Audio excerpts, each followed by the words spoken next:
The city was quiet that evening, the tall buildings casting long shadows across the empty streets. John, a lone man in his mid-30s, walked slowly back to his small apartment, carrying a bag of groceries. His day had been long, full of repetitive tasks and endless noise from the futuristic city around him. He just wanted a quiet dinner and maybe some rest. John unlocked his apartment door and stepped inside, the soft hum of machines and dim light making the room feel calm. He placed the groceries on the counter, unpacking them carefully. Tomatoes, bread, some packaged meat, and a small bag of fruit. As he set everything down, he felt the weight of the day slowly lifting from his shoulders. Just as he began slicing vegetables, he heard a soft knock on the door. He frowned, checking the time. It was already late. Nobody should be out at this hour. Curiosity mixed with caution. He walked to the door and peered through the small window. 4 children were standing outside, their clothes worn and dusty, their faces tired and pale. They looked no older than 12, maybe younger, and they seemed nervous yet polite. One of them stepped forward, a small boy with messy hair, and asked in a quiet voice, "Can we have your leftovers?" John blinked, confused, wondering if he had heard correctly. Leftovers? At this hour? And why were there 4 kids standing here, alone? He opened the door slowly, his eyes scanning them carefully. That's when he noticed it. Their eyes, soft blue, glowing faintly in the dim streetlight. Something about them felt strange, almost magical, but also unsettling. He hesitated, unsure what to do.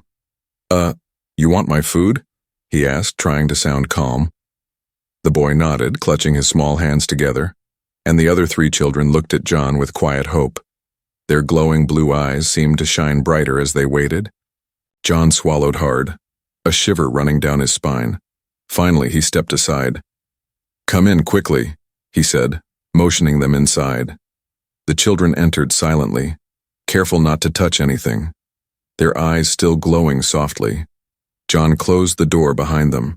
Locking it out of habit, he led them to the kitchen, setting a small table with plates and bowls.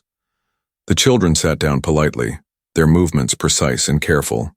John handed them pieces of bread and slices of fruit. Watching them eat, he noticed something odd. They did not eat like ordinary children.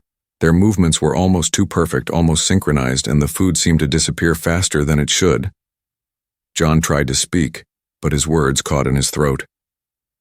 "Where are your parents?" he asked softly. The children looked at each other, then at him, and shook their heads. "No parents," the small boy whispered. "We are alone." John felt a strange mix of pity and fear.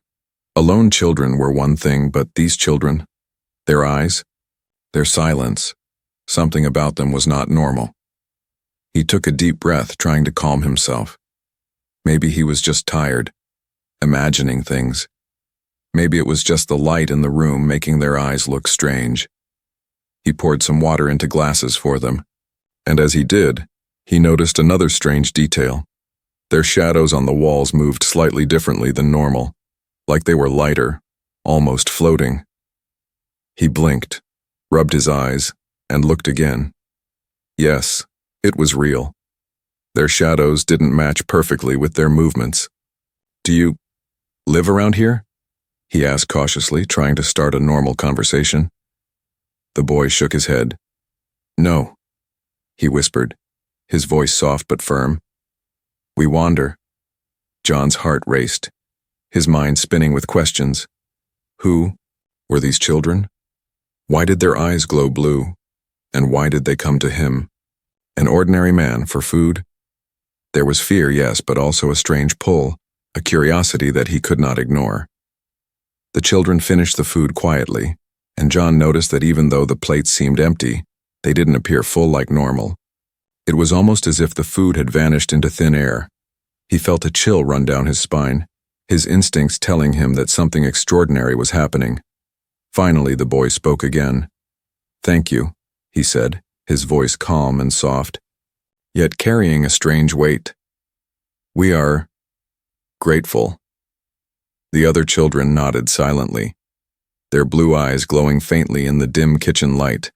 John nodded, too stunned to speak. His mind raced, wondering if he should call someone, but who would believe him? He glanced at the children, and for a moment their strange presence seemed almost peaceful, almost gentle. Yet a tiny part of him whispered that this was only the beginning, that something much bigger was coming. The man sat down in his chair, staring at the glowing blue eyes. Unsure of what to do next, one thing was certain. This night, which had begun so quietly, was about to change everything. The children finished the small meal quietly, their glowing blue eyes fixed on the empty plates. John watched them with a mix of curiosity and unease. He could not understand how 4 small kids could eat so quickly, yet still seem light and fragile. Their manners were perfect, almost too perfect, as if they had been taught not just to eat, but to move and behave in a way that belonged to another world. John cleared the table, his hands shaking slightly. He tried to act normal, but every time he glanced at them, their eyes seemed to follow him, glowing faintly in the dim light. He poured himself a glass of water and sipped slowly, trying to calm the strange feeling creeping over him. "Where do you sleep?" he asked cautiously, breaking the silence. The boy who had spoken before looked down at his hands. "We find places," he said quietly. "We are careful." John frowned, unsure if he should press further. There was something in the way the children moved, their small heads turning slightly in unison, as if they could sense danger before it arrived. He shook his head, trying to convince himself that he was just overthinking. As he began to clear the dishes, he noticed it. A faint shimmer around the children, almost like a soft light that clung to them. He blinked, rubbed his eyes, but the shimmer remained, dancing gently around their small frames. He felt a chill, realizing that this was no ordinary family of hungry children. One of the girls, the smallest of the 4, looked up at him suddenly, her eyes glowing brighter for a moment. "We do not mean harm," she said softly, her voice barely above a whisper. Yet, John felt a strange vibration in the air, as if the words carried more weight than they should. He forced a smile. I know,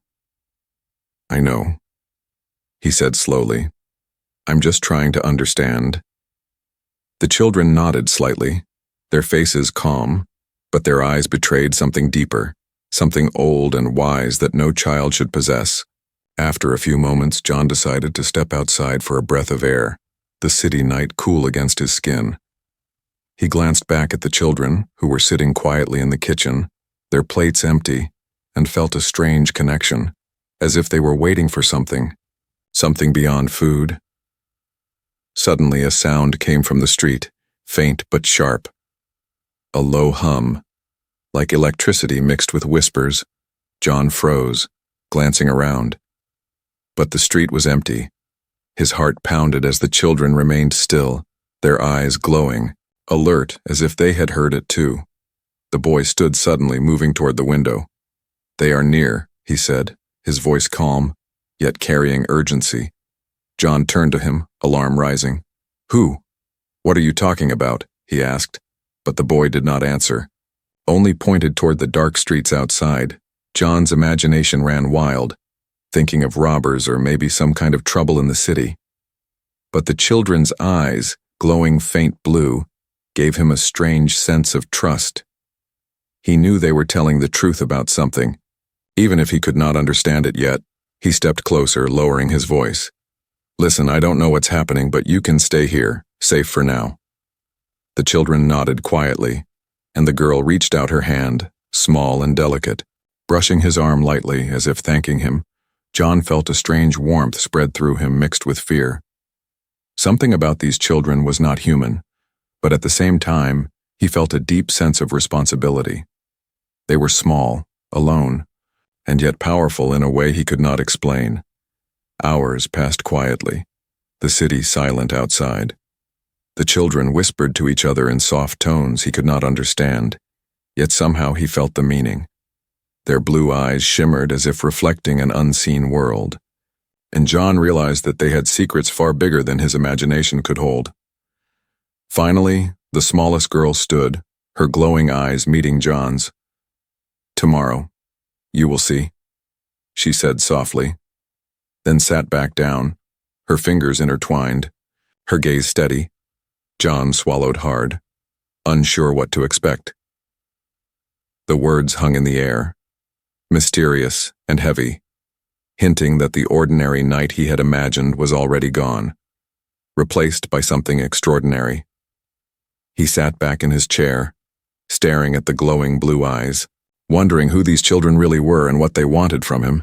He felt both fear and anticipation, knowing that the events of tonight were only the beginning, that this strange meal, this quiet moment, was the first step into a world far beyond his understanding. The city had fallen into a quiet slumber, the neon lights flickering softly against the dark sky. John sat in his small apartment, staring at the faint shadows dancing on the walls. The children were asleep on the floor in neat little blankets he had found in his closet, their glowing blue eyes now dimmed, giving the room a soft, strange light. John's mind raced with questions. Who were these children really? Where had they come from? And why had they appeared in his life tonight? He had tried to convince himself it was a coincidence. Just a strange encounter, but deep down he knew that something far bigger was unfolding. As the clock struck midnight, John heard a faint tapping at the window. Slow and deliberate, he froze, his heart pounding in his chest. The children stirred slightly, but they did not wake, their bodies still. As if sensing the same thing he did, John walked cautiously toward the window, peering out into the quiet street below. At first he saw nothing unusual, just the empty city street bathed in dim light, but then a small figure stepped into the glow of the street lamp, a single child standing alone, their eyes faintly glowing blue even from the distance. John's breath caught in his throat. Could it be one of the four? He had not counted correctly. Or was it someone else entirely? The child raised a small hand and pointed toward the alley across the street. A chill ran through John's body, the hair on his arms standing up. There was something urgent in the gesture, a silent warning that he could not ignore. He wanted to call out, but no words came, as if the night itself had swallowed his voice. Without thinking, John opened the window slightly. Who is out there? He whispered. The child looked up, and John felt his stomach tighten. Those glowing blue eyes were not just unusual. They were ancient, carrying wisdom and fear in equal measure. The child tilted their head slightly, then disappeared into the shadows of the alley. John's pulse raced as he watched the spot where the child had vanished. Something was moving in the dark. Almost too fast to see, a low hum filled the air, vibrating faintly against his chest. The children in his apartment stirred, sensing the energy, their eyes blinking open slowly, still glowing faintly. The boy who had asked for leftovers earlier climbed to his feet silently, his gaze fixed on the window. They are coming, he said softly, his voice calm but heavy with warning. John's mind spun. Coming? Who is coming? What do you mean? He asked urgently, but the boy only shook his head. Pointing toward the alley again, John swallowed hard, realizing that he had stepped into something far beyond his understanding. These children were not ordinary, and whatever or whoever was out there knew about them. He glanced back at the other three, seeing their small hands clenched slightly, ready, alert despite their apparent innocence. The faint hum grew louder, and John noticed the shimmer again, faint blue light surrounding the children in the apartment. Their eyes glowed brighter now, reflecting the energy outside. He could feel it in his chest, a strange pull, like the air itself had changed, charged with tension and unseen power. Suddenly, the smallest girl moved to the window silently, her glowing eyes meeting John's. Do not be afraid, she whispered softly, yet her voice carried weight, authority beyond her small frame. But be ready. John nodded slowly, though fear and confusion twisted inside him. He felt powerless, yet he knew he could not run, not when the children were counting on him. A shadow moved quickly across the alley, and John caught a glimpse of a tall figure, its form unnatural, almost flickering like it was not fully in this world. The child in the alley stepped back, and the figure paused, sensing something in the night. The tension was unbearable, the hum vibrating stronger now, as if the city itself held its breath. John's hand shook as he closed the window slightly, glancing at the children. Their glowing blue eyes stared at him with trust and expectation, silently urging him to stay calm. We need to understand them, John whispered, more to himself than anyone else. We need to know what they want. The figure in the alley disappeared as quickly as it had appeared, leaving behind a faint echo of the hum. The children remained alert, their eyes still glowing softly, and John realized that this night, which had begun with a simple request for leftovers, was now a doorway into something extraordinary, something dangerous and magical. As he sat back in his chair, his heart still racing, he understood one thing clearly. Tomorrow, the world outside his apartment would no longer be ordinary, and the children would lead him into secrets far beyond anything he had ever imagined. The sun had not yet risen, and the city was still wrapped in shadows. John sat quietly in his apartment, the events of the previous night still swirling in his mind. The glowing blue eyes of the children haunted him, and the memory of the figure in the alley refused to leave.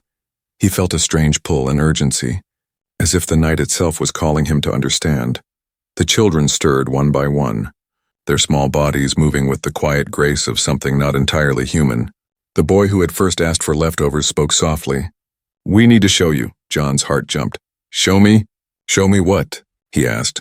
But the boy only nodded toward the door, his glowing eyes fixed on him with calm determination. John hesitated, glancing at the city outside, but curiosity overpowered fear. He grabbed a small jacket and followed the children down the stairs. Out into the quiet street, the air was cold and still, the kind of silence that makes every sound feel louder. The children moved silently, guiding him toward an alley he had never noticed before. As they entered, the shadows seemed to bend, the darkness folding around them like water. John felt a chill, but the children's glowing eyes gave him courage. He noticed patterns in the shadows, faint shapes moving quickly, too fast for his human eyes. He realized that the city had layers he could not see before, layers that the children seemed to navigate with ease. They stopped in front of a tall, narrow building that looked abandoned, its walls cracked and dark. The boy gestured for John to enter, and he did cautiously. The interior was strange, filled with faint blue lights that seemed to pulse like a heartbeat. The air felt alive, vibrating softly, as if the building itself was breathing. The children moved toward a corner, where a small door glowed faintly. The girl spoke softly. "This is where we come from." John stared at her, confused. You live here? How?" The boy smiled faintly. "Not live. We visit," he said, and John felt a shiver run down his spine. As the door opened, a soft light spilled into the room, and John could not believe his eyes. A small chamber stretched before him, filled with delicate machinery, glowing crystals, and strange symbols that seemed to float in the air. At the center, 4 faintly glowing silhouettes stood, their forms humanoid but different, their eyes deep blue, glowing softly. The children bowed slightly to the figures, and John realized these were not just other humans. They were the elders or guardians of the children, beings from another world. Hidden among humans observing them, John felt awe and fear, realizing the children he had met were emissaries, small scouts sent to survive and learn about this city. One of the elder figures stepped forward, its glowing eyes meeting John's. "You have helped them," it said softly, its voice calm but carrying weight. "And now, you must understand." John swallowed hard. "Understand what?" "Who are you?" The figure's eyes glowed brighter. "We are travelers, guardians of our kind, hiding among your world to protect our children from hunters." John's mind spun, trying to process the revelation. "Hunters? What do you mean?" The boy spoke softly. "There are those who would harm us if they knew we exist," he said. "We are not like humans, but we only seek peace." John looked at the children, their small hands folded, their glowing eyes calm yet wary. The elder stepped closer, placing a faintly glowing hand on one child's shoulder.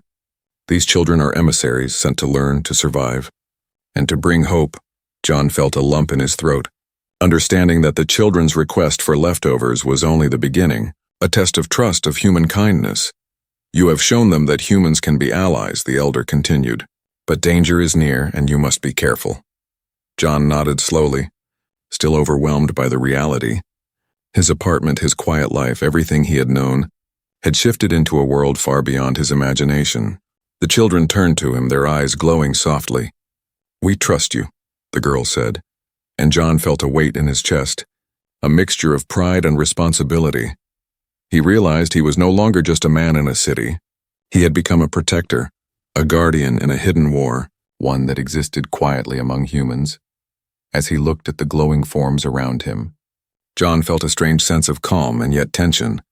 The revelation was only the beginning, and he understood that his life had changed forever, that these small children with their glowing blue eyes had opened a door to a universe filled with wonder, danger, and possibilities he could never have imagined. And in that quiet chamber lit by soft blue light, John made a silent promise to protect them, to help them survive, and to face the unknown alongside them, knowing that tomorrow, the city would look the same, but nothing would ever feel ordinary again. The city streets were quiet, almost too quiet. The usual hum of traffic and distant chatter replaced by an eerie stillness. John led the 4 children back to his apartment, the glow of their blue eyes lighting the dim alleys. He could feel tension in the air, a subtle vibration that made his skin prickle, as if the city itself was warning him of danger. The children moved silently, almost floating over the cracked pavement, their small hands close to their bodies, ready, alert. John struggled to keep up. His legs burning from the brisk pace, his mind raced, wondering who or what could be hunting them and why. He had never believed in things beyond human understanding, but now the impossible felt close enough to touch. Suddenly, a shadow fell across the alley ahead. Dark and moving fast, John froze, his heart pounding in his chest. 4 figures emerged from the darkness, tall and menacing, their shapes flickering strangely, almost as if they were not fully present in this world. The children stopped immediately, their glowing eyes brightening, alert and ready. John instinctively stepped in front of them. "Stay back!" he shouted, though his voice trembled slightly. The figures paused, their movements deliberate and slow, a low hum emanating from them. Vibrating in the air like electricity, John felt a wave of fear, but also a strange determination rising in him. He could not let anything harm these children, not after everything he had learned. The boy with messy hair stepped slightly forward, his small frame glowing faintly. "You cannot touch them," he said, his voice soft but firm. John watched in awe as the figures shifted, almost as if they were testing the boy, probing the air around him. The children did not flinch, their confidence and calm surprising him. One of the figures lunged suddenly, moving faster than John could follow. But the smallest girl raised her hand and a faint blue light shot out, striking the figure, which staggered backward. Its form flickering violently, John gasped, realizing the children had powers beyond his imagination, powers they had not fully revealed until now. Another figure moved closer, and John instinctively grabbed a nearby pipe, swinging it toward the attacker. The figure recoiled slightly, surprised by his sudden courage. "Get back," he shouted, adrenaline pumping through his veins. The children did not move to fight, but their eyes glowed brighter, a protective shield forming around them like an invisible wall. John felt something shift in the air, the hum growing louder, vibrating against his chest. He noticed the children's movements were synchronized, as if connected to something greater, to each other and to the energy in the city. The attackers hesitated, sensing the strength of the bond, a force stronger than human strength. Suddenly, a sharp crack echoed through the alley, and one of the figures vanished, disappearing in a flash of dark energy. The remaining attackers paused, reassessing, and John realized they were not just ordinary enemies, but hunters from another world, sent to capture or harm the children. Their intent was clear, and it terrified him. The boy whispered to John, "Follow us," and led him through a narrow side alley, twisting and turning, the children's glowing eyes illuminating the path. John ran as fast as he could, trying not to fall behind, while the hunters moved with silent precision behind them, never losing sight of their targets. They reached a small abandoned building, dark and empty, and the children slipped inside silently, John closing the door behind them, his chest heaving. The air inside was cold, but he felt a strange calm, the children surrounding him with their faint blue glow, protective and strong. He had never felt such safety from being so small. The boy looked at him, eyes serious. "They will not give up easily," he said. "They will come again, stronger." John nodded, swallowing hard, realizing that this night was not the end of danger, but only the beginning. He felt fear, yes, but also a sense of pride, of responsibility. He had protected them, even when faced with the impossible, even when the odds were against him. The girl placed her small hand on John's arm, and he felt a wave of calm wash over him, their connection silent but powerful. They did not need words to communicate, and he understood the trust they had placed in him. He realized that his role was no longer passive. He was now a guardian, part of their mission. part of something much larger than himself. Outside, the city remained quiet, but John knew the hunters would return. Their presence was only delayed, not gone. The children whispered among themselves, glowing softly, preparing for the next encounter. And John understood one thing clearly. The world he had known, ordinary and safe, had vanished forever, replaced by a reality filled with danger, wonder, and courage. And as he sat in that abandoned building, the children close by, John made a silent vow, stronger than any fear or doubt, to stand with them, to fight if necessary, and to protect these glowing-eyed emissaries of another world, knowing that this night, the dangerous encounter, the abandoned building was quiet now, the echoes of the hunters fading into the city streets outside. John sat on the cold floor, leaning against the wall, his heart still pounding from the encounter. The children gathered around him, their small bodies glowing faintly blue in the dim light, their eyes filled with a mixture of caution and trust. For the first time, John noticed the subtle details of their appearance, their delicate features, the way their small hands moved with precision, and the faint aura that seemed to shimmer around them. It was not just power. It was wisdom, intelligence, and a depth of understanding far beyond human children. The boy spoke softly. "You saved us." John shook his head, still breathing heavily. I didn't do much," he said, but the boy's eyes glowed brighter, as if to correct him. "You risked yourself. That matters more than strength." The words settled in John's chest, a warmth spreading through him, mingling with fear and responsibility. The smallest girl moved closer, sitting cross-legged near him, her glowing blue eyes studying him carefully. "We trust you," she whispered, the words simple but heavy with meaning. John felt a lump in his throat, realizing the weight of their trust. It was not something to take lightly. It was a bond, silent but powerful, connecting him to these children in a way he had never imagined. He tried to speak, but words failed him, so he simply nodded. I will protect you," he said finally, and their eyes seemed to shine in approval. The tension in the room eased slightly. Though John knew it would not last forever, the hunters were still out there and danger was only delayed. The boy moved to the center of the room, sitting with legs crossed, and began to focus. His eyes glowed brighter, and John felt a strange vibration in the air, a soft hum that seemed to flow through the room.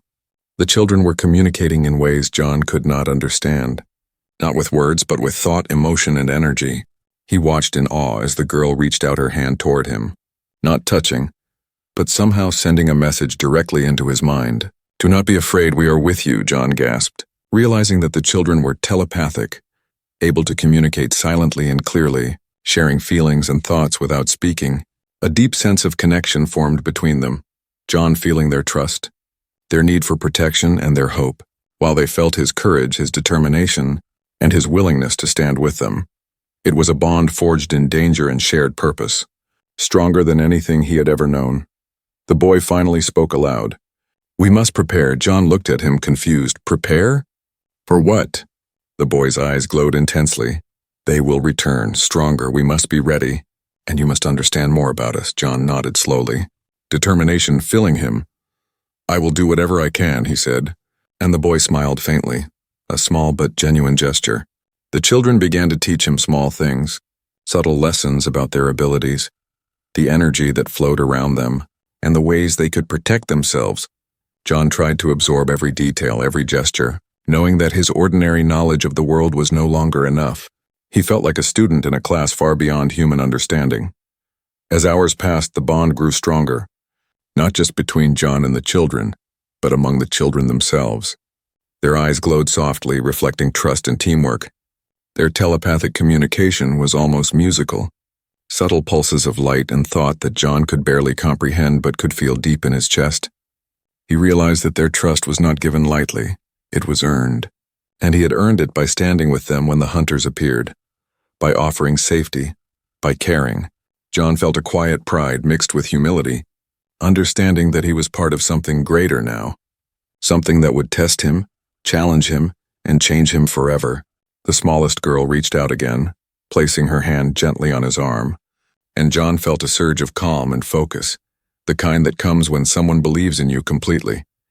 Their blue eyes reflected hope, courage, and an unspoken promise that they would face the coming dangers together. As the city outside began to stir with the first light of dawn, John understood one thing clearly. He was no longer just a man in a quiet apartment. He was a guardian, a protector, and a friend to beings far beyond human understanding. The bond they shared was unbreakable, and together, they would face whatever came next, with trust, courage, and the strange glowing hope of blue eyes lighting the way. The city woke slowly, the first soft light of dawn spilling across the rooftops. John stood near the window watching the quiet streets, his heart still racing from the night's events. The 4 children were gathered near the small blankets in the corner, their glowing blue eyes fading slightly in the morning light, but still shining with quiet strength. John felt a strange mix of relief and sadness. They had survived the hunters, escaped the dangers, and trusted him completely, but he knew this moment was only temporary. The world outside was not ready for them, and neither was he yet. Something deep inside told him that everything had changed, that his ordinary life had ended the moment he had given them his leftovers. The smallest girl moved toward him, her eyes glowing softly. "We must go," she whispered. Her voice gentle but firm. John's chest tightened. "Go? Where? Will I see you again?" The girl smiled faintly, a small, mysterious smile. "Yes, one day," she said, "but not yet. You must stay safe." John nodded slowly, trying to keep his emotions in check, but a lump formed in his throat. The boy with messy hair stepped forward, his eyes serious. "We have learned much from you," he said. "Your courage, your kindness, your willingness to protect us. It is rare among humans." John felt warmth spread through him, realizing that even in a city full of strangers in danger, he had made a difference and the children had seen it. Suddenly, a faint hum filled the room. The same strange vibration from before. The children's eyes glowed brighter, their small bodies lifting slightly from the floor. Suspended in the air, John's breath caught. The power they carried was beyond anything he could imagine, but it was not frightening anymore. It was beautiful, and he felt privileged to witness it. The boy gestured toward the door, and the children moved silently, floating toward the street below. Their glow lit the walls and the floor like soft lanterns. John followed cautiously, making sure they were safe. The streets were quiet, the city still unaware of the extraordinary beings walking among them. Outside, the children paused, looking up at John, their blue eyes bright with trust and farewell. "Thank you," the smallest girl said softly. "For everything." John swallowed hard, nodding. "Be safe." "Promise me you will stay safe," he whispered. The boy's eyes reflected understanding and a strange kind of gratitude. "We will," he said, "because of you." The children then lifted into the air, their small bodies glowing like stars against the dim morning sky. They moved together, synchronized, weaving through the streets, disappearing slowly into the distance, leaving faint trails of soft blue light behind them. John watched in awe, feeling a mix of wonder and sadness, knowing that this chapter had ended, but their story was far from over. As he stood alone in the street, the hum fading into silence, John felt something shift inside him. He realized that the ordinary world he had known, the quiet apartment, the repetitive days, no longer existed. He had been part of something extraordinary, had witnessed courage, power, and trust in its purest form, and he could never forget it. Returning to his apartment, John sat down, his mind racing with memories of the children's glowing eyes, their soft voices, and the lessons they had shared without words. He understood now that humanity, though ordinary, had the power to make a difference, to protect and to inspire. He had acted when needed, faced fear, and found courage within himself, and that was enough to save lives. The city outside began to bustle with morning activity. Unaware of the invisible bond that had formed, John looked out the window one last time, imagining the children weaving through rooftops, blending with shadows, their blue eyes lighting the way for their kind. He smiled faintly, knowing that he had been part of something rare and important. Even though they were gone, the connection remained. A silent promise between humans and visitors from another world. John whispered to himself, "Goodbye. For now," and felt hope swell in his chest. The night of danger, trust, and courage had ended. But a new beginning had begun, winter for the children, for him, and perhaps for humanity itself. And as he turned back into his apartment, he knew one thing clearly. The city would seem ordinary, but he would never see it the same way again. He had seen the extraordinary hidden in the shadows, and the glowing blue eyes of the children would forever guide his thoughts, his courage, and his heart.